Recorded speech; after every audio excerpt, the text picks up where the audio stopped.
আসসালামু আলাইকুম।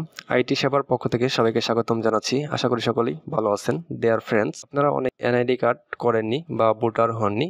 কিভাবে নতুন এনআইডি কার্ডের জন্য অনলাইনের মাধ্যমে ঘরে বসেই আবেদন করতে পারবেন। তো আজকে আমি সেই প্রসেসটাই স্টেপ বাই স্টেপ দেখানোর চেষ্টা করব। আশা করছি ভিডিওটি না টেনে ধৈর্য সহকারে দেখার চেষ্টা করবেন। তো ডিয়ার ফ্রেন্ডস, আর কথা না বাড়িয়ে যাব মূল ভিডিওতে। তো চলুন শুরু করা যাক।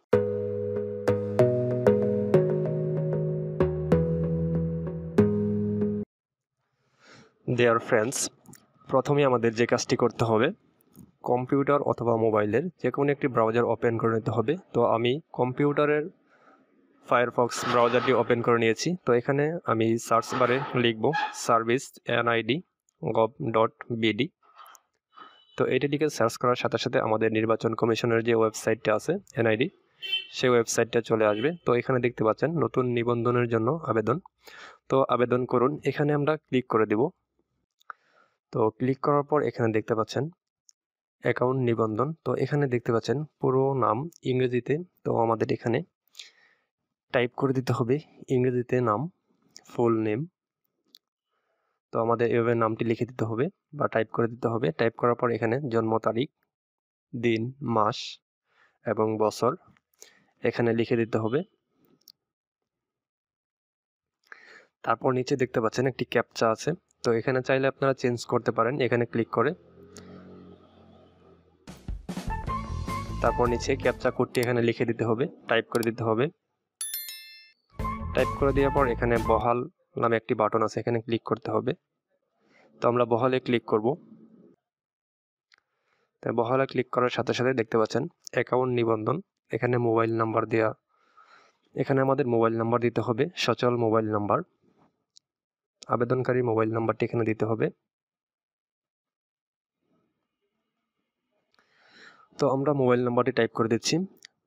তো মোবাইল নাম্বারটি দেওয়া শেষ হলে বার্তা পাঠান, এখানে আমাদের ক্লিক করতে হবে। তো আমরা বার্তা পাঠাবো। তো এখানে ক্লিক করার সাথে সাথে আমাদের মোবাইলে 6 সংখ্যার একটি যাচাই কোড চলে আসবে। তো যাচাই কোডটি দিতে হবে এখানে টাইপ করে। তো আমরা যাচাই কোডটি দিয়ে বহালে ক্লিক করব। তো বহালে ক্লিক করার পর এখানে দেখতে পাচ্ছেন ইউজার আইডি। তো আমি মোবাইল নাম্বারই দিয়ে দিচ্ছি, সাথে একটি সংখ্যা বা ওয়ার্ড, একটা লেটার দিয়ে দিতে হবে। তো আমি পাসওয়ার্ড সেম দিচ্ছি। তারপর বহালে ক্লিক করব। ক্লিক করার পর এখানে দেখতে পাচ্ছেন নাম চলে আসছে। তো এখানে নামটা একটু চেক দিয়ে, নামটা একটু ভালো করে চেক দিবেন। চেক দেওয়ার পর দেখতে পাচ্ছেন বিস্তারিত প্রোফাইল নিচে। তো আমরা বিস্তারিত প্রোফাইল এখানে আমরা ক্লিক করব। ক্লিক করার পর এখানে দেখতে পাচ্ছেন এডিট বাটন, এডিট বাটনে ক্লিক করার পর আমাদের এখানে, তো এখানে দেখতে পাচ্ছেন আমাদের নাম লিখতে হবে বাংলায়। তো আমরা এখানে ফুল নেম বাংলায় লিখে দিব বা টাইপ করে দিব।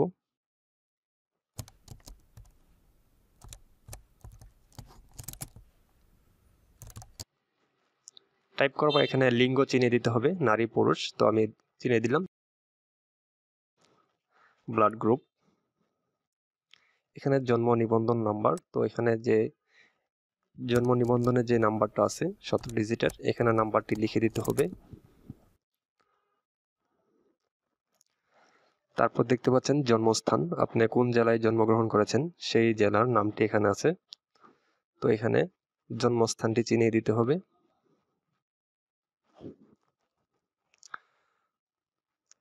তারপর এখানে দেখতে পাচ্ছেন পিতার নাম বাংলায়। তো আমরা এখানে নামটি টাইপ করে দিব। তারপর ইংরেজিতে নাম, পিতার নাম ইংরেজিতে আমরা এখানে টাইপ করে দিচ্ছি। তারপর আমাদের এনআইডি নাম্বার, পিতার এনআইডি নাম্বার এখানে টাইপ করে দিতে হবে।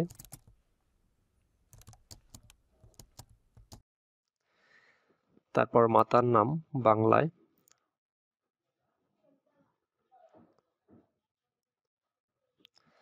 মাতার নাম ইংরেজিতে এখানে টাইপ করে দিতে হবে।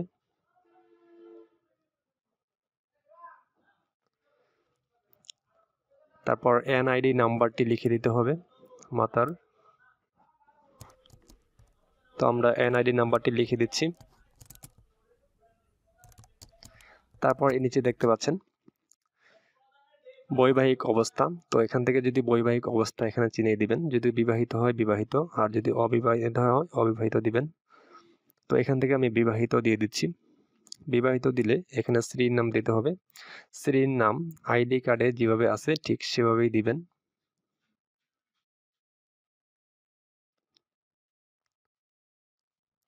তো আমি স্ত্রীর নাম এনআইডি কার্ড অনুযায়ী আমি টাইপ করে দিচ্ছি।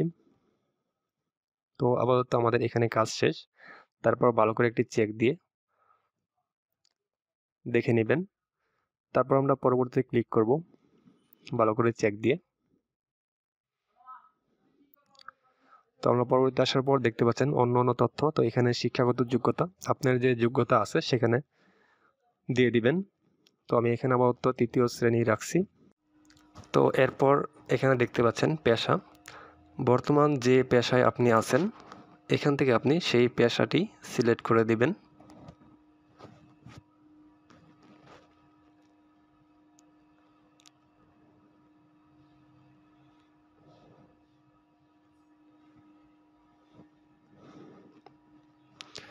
তো আমাদের দেওয়া হয়ে গেছে, আর অতিরিক্ত কোনো কিছু দেওয়ার প্রয়োজন নেই, ড্রাইভিং এবং পাসপোর্ট নাম্বার। তো আমরা এগুলো দিচ্ছি না, তো অতিরিক্ত কিছুই দিচ্ছি না। তো এখানে ধর্মটা আমি চিনিয়ে দিচ্ছি ইসলাম। তো আপনি যে ধর্ম থাকেন সেই ধর্মটি এখানে চিনিয়ে দিবেন। তারপর আমরা পরবর্তী ধাপে যাব, এখানে বাংলাদেশ চিনিয়ে দিব। তো এখান থেকে স্থায়ী, বর্তমান এবং স্থায়ী, তো আমরা স্থায়ীভাবেই ভোটার হচ্ছি। তো এখান থেকে বিভাগ, তারপর জেলা, উপজেলা, তারপর এখান থেকে পল্লী এবং পৌরসভা। তো আমি এখান থেকে পল্লী চিনিয়ে নিলাম। তো এখান থেকে ইউনিয়ন, তারপর হচ্ছে মৌজা, মহল্লা। তো এখান থেকে গ্রামের নামটি সিলেক্ট করে দিবেন, যে মহল্লা বা যে গ্রামে থাকেন। তো এখানে দেখতে পাচ্ছেন ইউনিয়ন ওয়ার্ড নাম্বার। তো আপনি যে ইউনিয়নে থাকেন সেই ইউনিয়নের ওয়ার্ড নাম্বার, কত নাম্বার ওয়ার্ডে থাকেন সেটা এখান থেকে আমাদের ইংরেজিতে এখানে টাইপ করে দিতে হবে। তো আমি টাইপ করে দিলাম। তো এখান থেকে গ্রাম, তারপর হোল্ডিং নাম্বার যায় এরকম একটা চিহ্ন দিয়ে দিবেন। তো এখান থেকে পোস্ট অফিস, তো প্রতিটি থানায় পোস্ট অফিস চলে আসছে। তো এখানে থানা চিনিয়ে দিলে পোস্ট কোড নাম্বারটি অটোমেটিক চলে আসবে, দেখতে পাচ্ছেন পোস্ট কোডটি অটোমেটিক চলে আসছে। তারপর স্থায়ী ঠিকানা, তো আমাদের এখান থেকে স্থায়ী ঠিকানা বিভাগ চিনাতে হবে, জেলা এবং উপজেলা, আর এখান থেকে চিনিয়ে দিবেন পল্লী। তো এখান থেকে ইউনিয়ন চিনাতে হবে, এখান থেকে মৌজা, মহল্লা, তো আপনি যে গ্রামে থাকেন সেটা চিনে দিতে হবে। তো ইউনিয়ন ওয়ার্ড নাম্বারটা আবার দিয়ে দিতে হবে।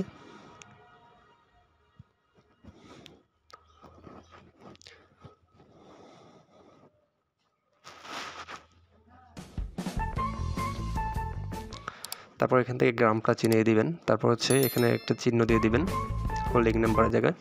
তো এখান থেকে থানাটি চিনিয়ে দিবেন, থানা কোড, তো অটোমেটিক চলে আসবে পোস্ট কোড সহ।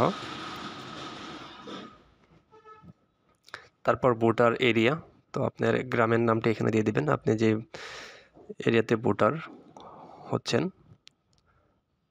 যে গ্রামের।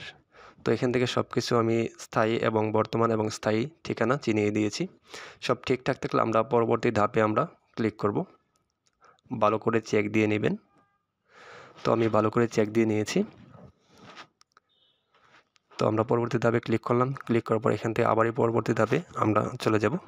তো এখান থেকে সাবমিট করার সাথে সাথে আমাদের ডাউনলোড অপশন দিবে। তো আমরা আবেদন কপিটি ডাউনলোড করব, ডাউনলোড করে আমাদের প্রিন্ট আউট করে নিতে হবে।